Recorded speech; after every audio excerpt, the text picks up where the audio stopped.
Olá aos amigos do canal da Fraternidade Espírita Candeia de Maria. Estamos aqui na playlist Bate-Papo Espírita. Hoje vamos falar um pouquinho sobre Jesus. Uma vez até um amigo perguntou, ele foi no centro espírita a primeira vez, viu uma palestra, falar de Jesus, disse, nossa, mas o Espiritismo acredita em Jesus também? O que tem de união aí com Jesus, né? O Espiritismo, ele achou que não teria, né? O Espiritismo ele pode ser considerado também uma religião cristã. Por que pode? É que o Espiritismo ele não é uma religião no senso comum da palavra, com sacerdote, com hierarquia, com templo, com rituais. O Espiritismo ele inicia como uma ciência que estuda o mundo dos espíritos, com um aspecto filosófico que vai trazer esse conhecimento.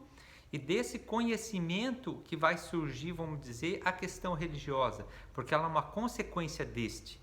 E nesse próprio conhecimento trazido, os Espíritos nos trazem que o mestre, modelo e guia mais perfeito que passou pela humanidade é Jesus.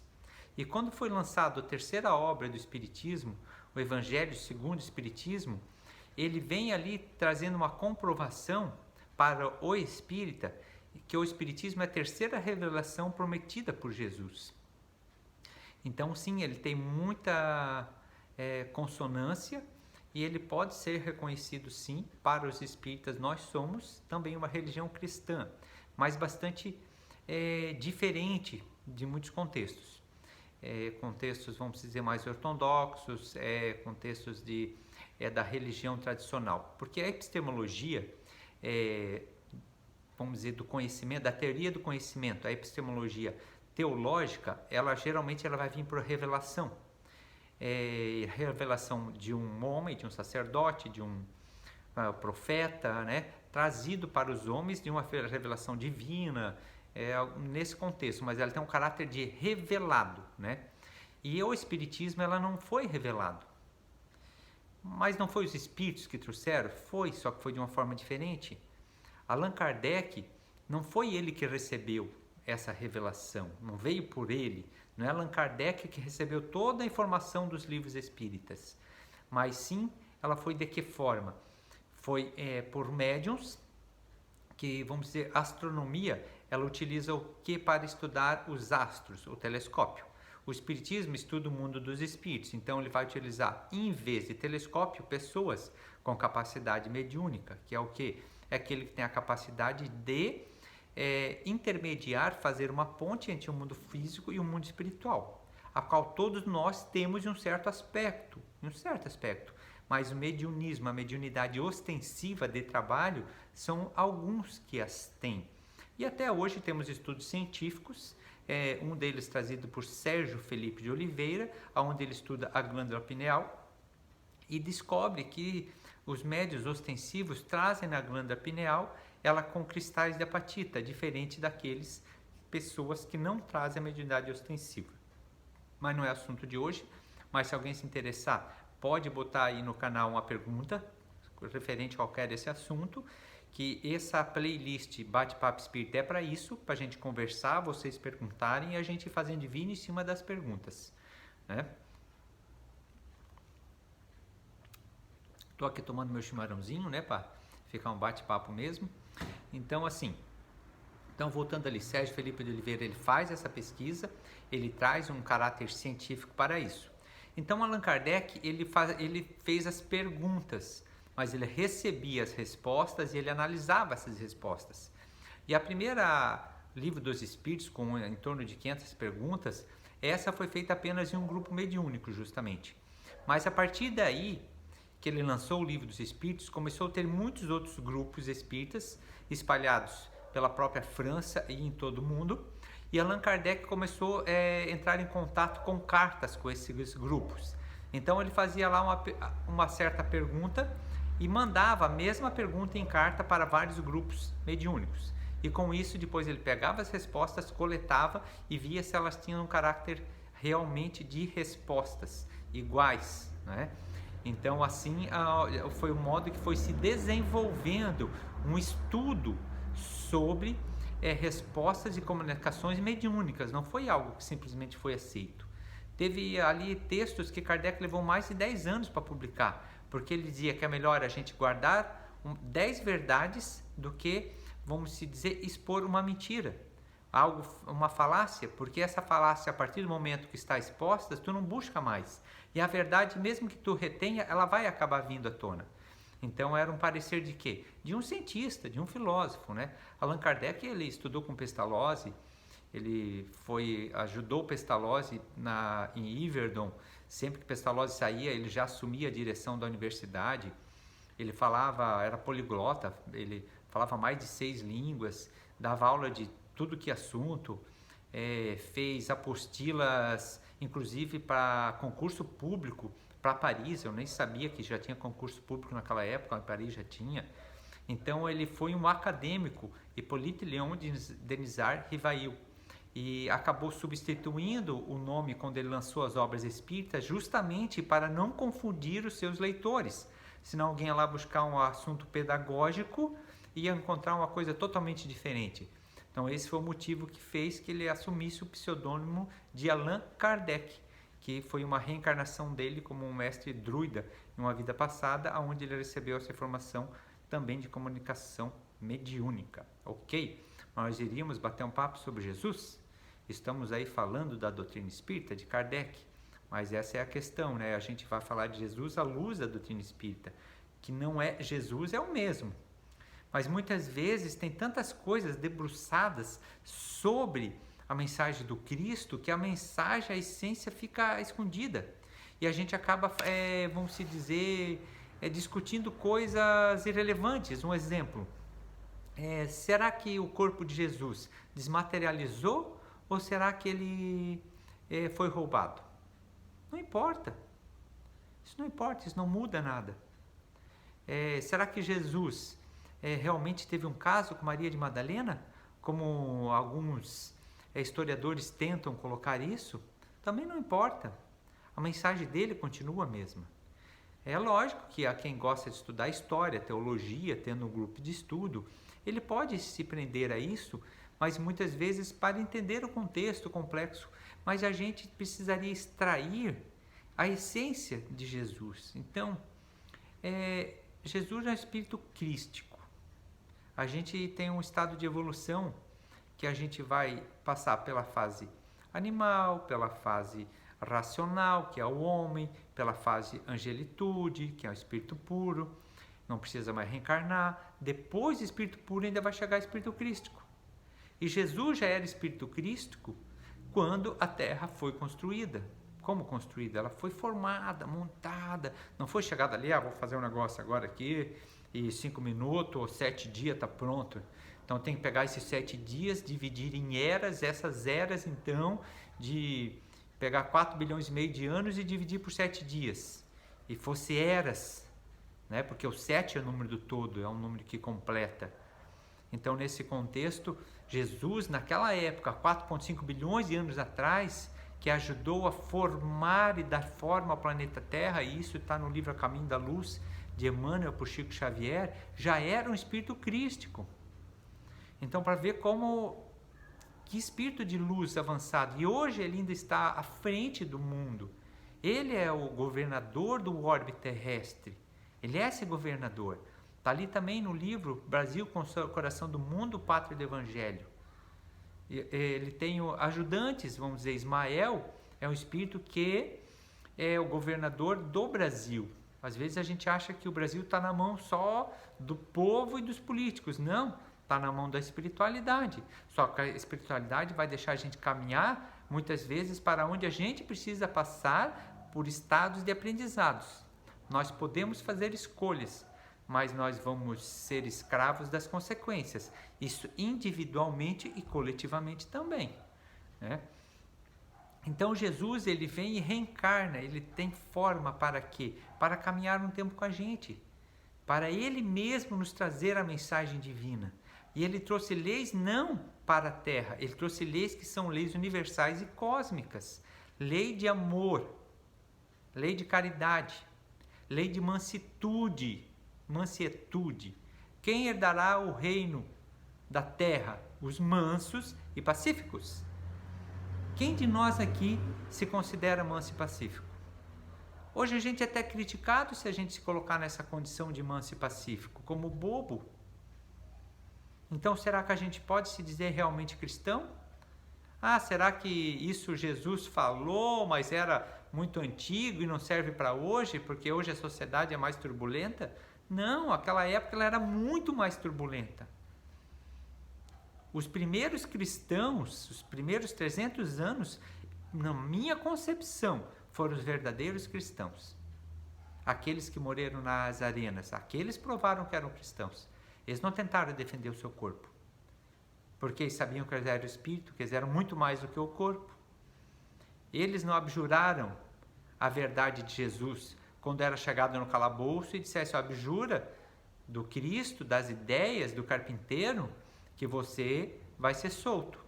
E eles diziam: não posso abandonar a verdade, porque já tinham bebido da água da verdade. E preferiam entregar seus corpos às arenas, queimado por óleos ferventes, dilacerado por feras, flechas envenenadas. Havia até premiação para quem desenvolvesse formas mais torturosas e novas para matar cristãos na Roma.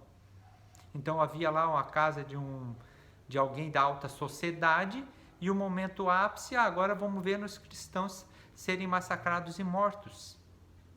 E nessa época Jesus falou: ser manso, amar o inimigo. Hoje a gente vive num paraíso, comparado ao que se vivia. E não precisamos voltar 2000 anos atrás. A gente pode pegar aí 200 anos, que o ser humano tinha pessoas dentro de jaulas e colocava a trabalhar,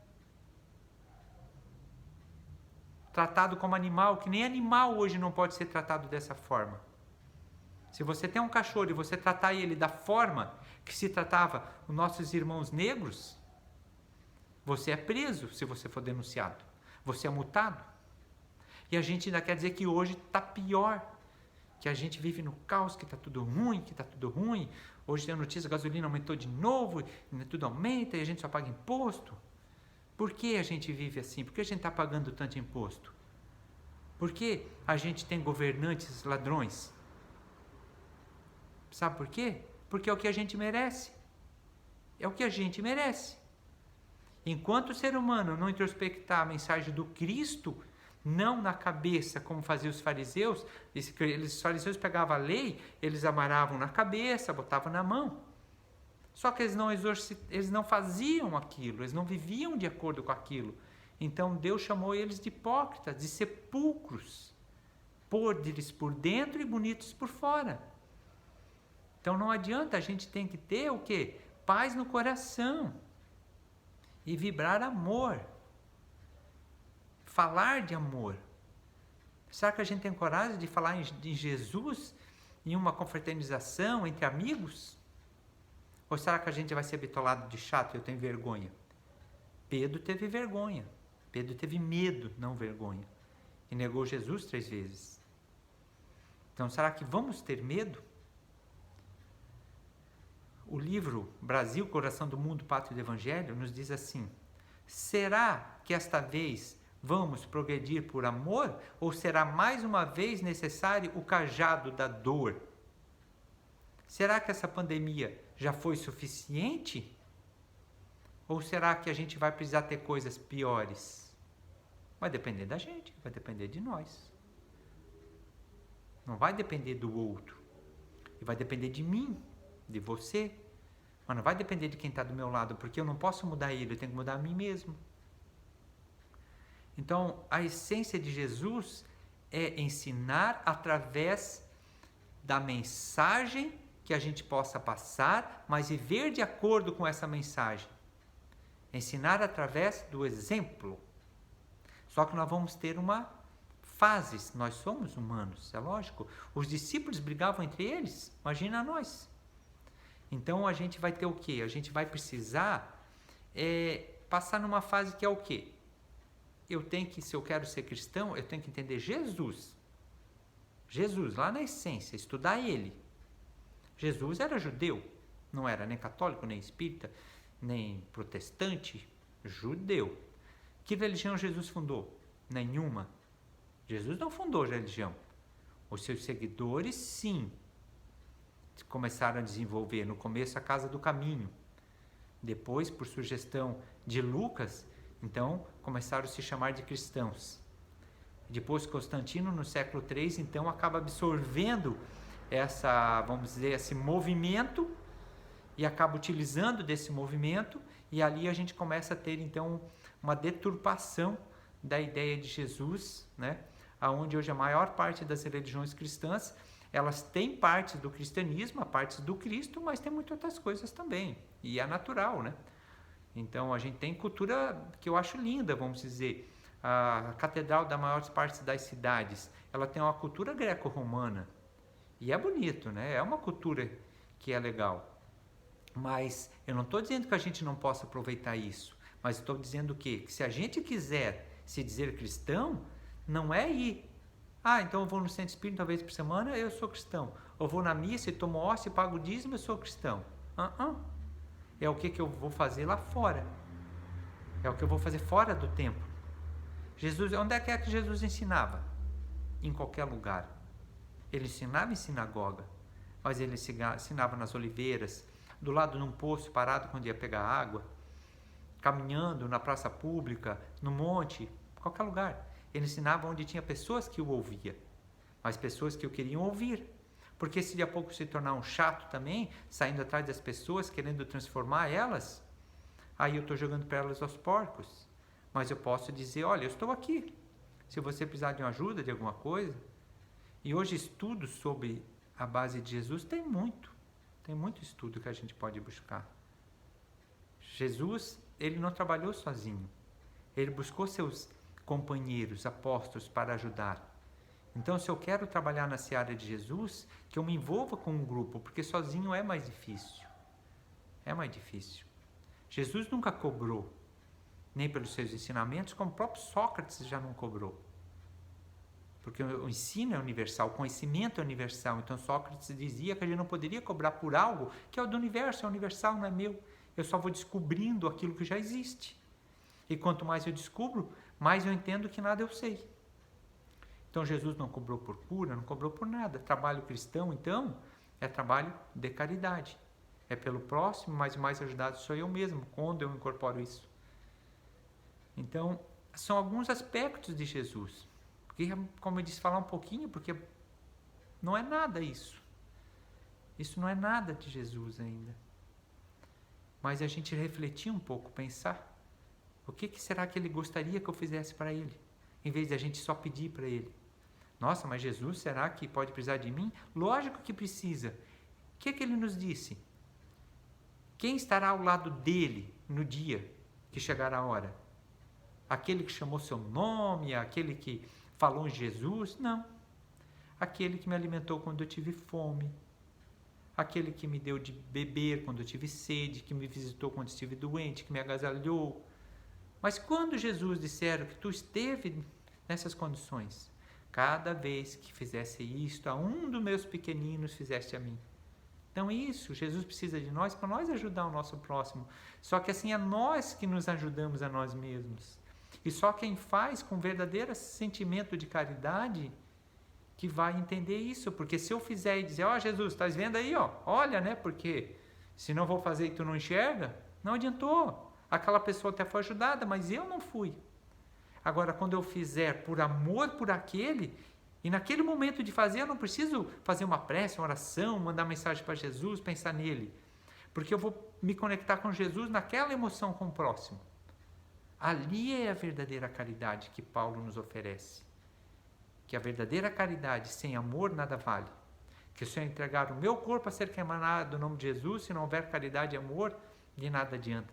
Se eu vender tudo e dar para os pobres, se não houver amor e caridade, de nada adianta. É que não adianta para mim daí. Então, meus amigos, eu não quero fazer vídeo longo, né? A gente está chegando nos 20 minutos. Quero que fique aqui muitas dúvidas, que os assuntos fiquem pendentes para que vocês façam perguntas. Só escrever aí no canal. Fazer pergunta, fazer dúvida, pode discordar, com certeza. Se você discordar de algo, escreve aí, tranquilo. Será que eu terei resposta? Não sei, mas vou procurar saber. Muitas pessoas acham que o Espiritismo responde tudo, não é? O Espiritismo tem pergunta para tudo, não respostas, né? Então, assim, quando eu estou falando aqui para vocês, não é porque eu já consigo fazer isso aí, mas é porque eu sei que precisa. Eu já entendo que precisa. Eu já entendo que eu tenho que estudar Jesus.